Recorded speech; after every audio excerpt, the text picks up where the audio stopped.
যারা আমাদের কাছ থেকে জেমিনি আলট্রা নেন কিন্তু ল্যাঙ্গুয়েজের সমস্যায় পড়েন যে অন্য ধরনের ল্যাঙ্গুয়েজ আসে, তো কিভাবে ইংলিশ করবেন সেটি এখন দেখাই দিচ্ছি। তো সেটি করার জন্য প্রথমে আপনি একটি ট্যাব নিবেন। ট্যাব নেওয়ার পরে যে কোনো কিছু লিখে সার্চ দিবেন। ধরেন আমি হাই লিখে সার্চ দিছি।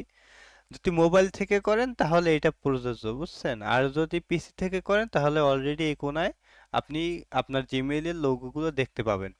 তো একটা সার্চ দেওয়ার পরে পাশে দেখতে পাবেন লোগো। তারপরে এখানে যদি অনেকগুলো জিমেল থাকে তাহলে সি মোর অ্যাকাউন্টে ক্লিক করবেন। তারপর আপনি যে অ্যাকাউন্টের ভাষা বা যেটা পরিবর্তন করতে চাচ্ছেন সেটা সিলেক্ট করবেন। তো আমি সেটা ক্লিক করছি। ক্লিক করার পরে দেখতে পাচ্ছেন এখানে অন্য ভাষায় আসছে, তো এখানে আপনি ক্লিক করবেন। তো আমি দেখাই দিচ্ছি মার্ক দিয়ে, এখানে ক্লিক করবেন। ক্লিক করার পরে আপনাকে এরকম একটি ইন্টারফেসে নিয়ে যাবে। তো এখানে দ্বিতীয় নাম্বার যে অপশনটি আছে সেখানে ক্লিক করবেন।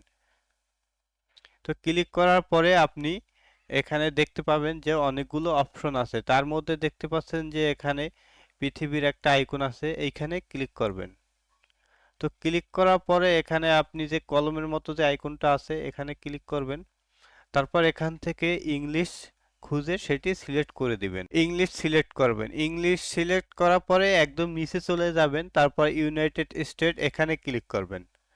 ক্লিক করার পরে এই যে লাস্টের যে অপশনটা আছে এখানে ক্লিক করবেন।